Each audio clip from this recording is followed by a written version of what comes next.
it's Rachel from Let's Get Crafty, and today's project I'm going to show you how to make this beautiful, pretty home decor project using your Cricut Design Studio, your Sweet Treats cartridge, and your Walk in My Garden cartridge.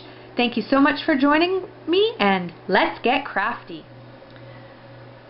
So the inspiration for today's project, or the scrap lifting from today's project, came from a post that I found on the Cricut message boards, and it was posted by Trace Element.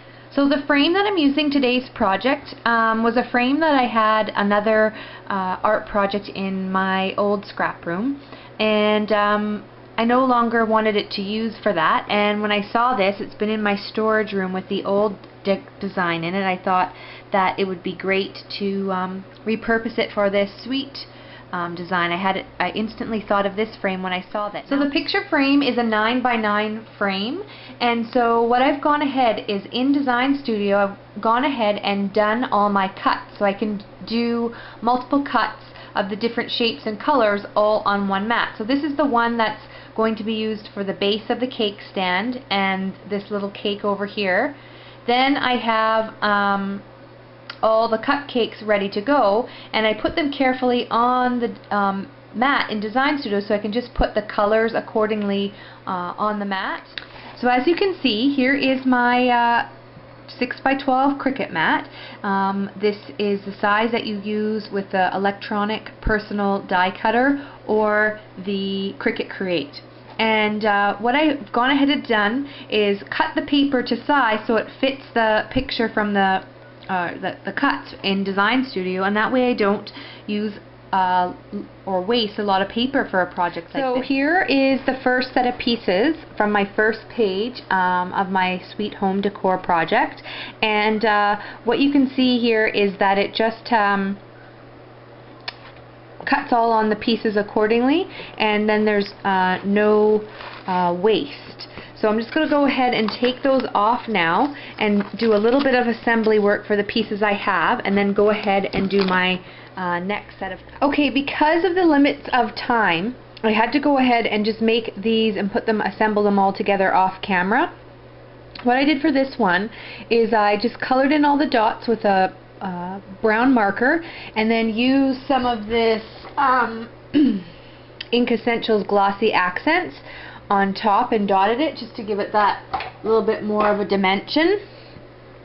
With this one here, I actually pop dotted the cake, and I embossed the brown part in the Swiss or Divine Swirls embossing folder for the Cuttlebug, and then again use glossy accents over the swirl just to give it a frosting look, and put the heart on again with a pop dot.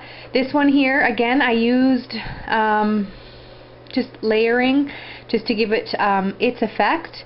The cake, I used Swiss dots, and the cherry, instead of cutting two so that you could see the white, I just took my white Sharpie marker and dotted that. And then last but not least, I didn't have that pretty dot paper that was featured in the scrap lifted project, so I just went ahead with my Sharpie marker and just did little dots to give it the paper fancy paper effect, and then I tied a hot pink ribbon, since this is going to go in my pink scrap room, just to give it a little bit of a interesting effect. Okay, so here's the cake stand. So because of time, again, I had to go ahead and do this without doing it on camera. So I went ahead and used the Sharpie white pen and just did little white dots all around the edges. And then along the inside each of the scallops, I used this product called Scribbles. It's a 3D paint. It's iridescent white mist. I use this because it's a lot cheaper product other than Stickles. I found it in the fabric paint section of Michael's, and it is designed for other surfaces. It just paper's one of them. So I went ahead and used that just on the inside of each scallop to decorate. And then again on camera it's not really picking it up. Maybe there it is, you can see it a little bit, but just a subtle chalking around the outside with this brand of Pebbles Ink Pearlescent chalks in shimmer, and I just went ahead and used this pink one right here.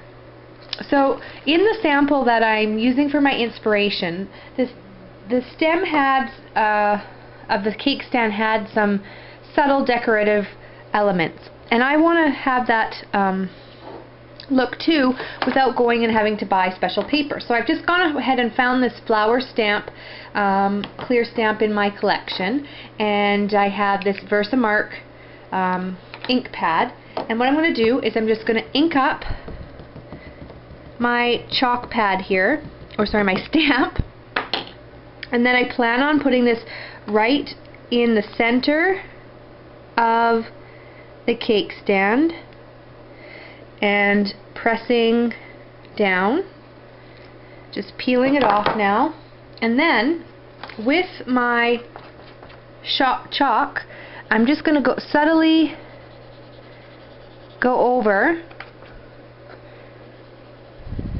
just to bring out that flower, and it just gives a nice subtle effect there. And then I'm also going to do something just at the bottom along the base of the pad. Again, this is another clear stamp from my collection. I'm just going to go over it with my Versamark and then stamp it at the bottom here.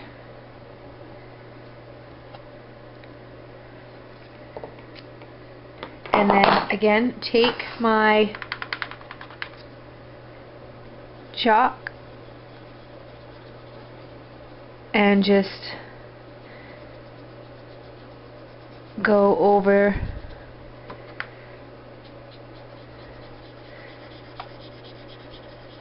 the design just like that, and it just makes the cake stand just look a little bit more interesting to look at.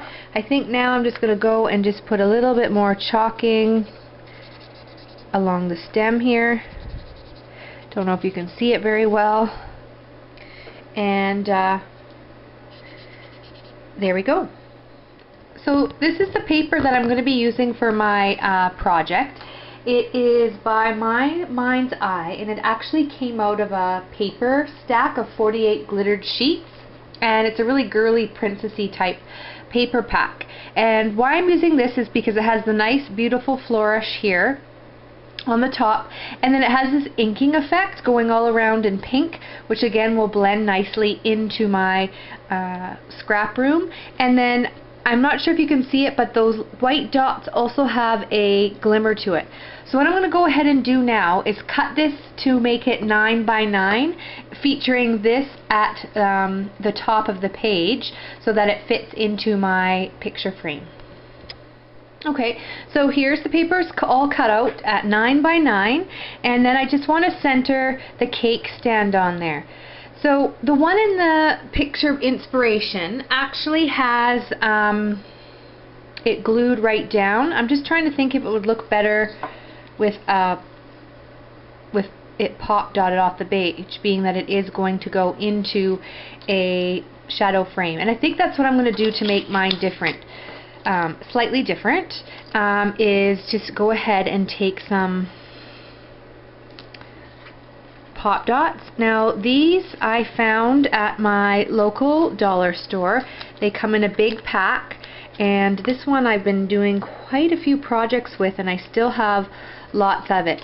Now I'm sort of doing this a little bit off camera because I have the chalking on it, and I don't want the chalking to rub off onto the paper. So yes, that looks a lot prettier. So as you can see, I'm just going to center it down onto the page.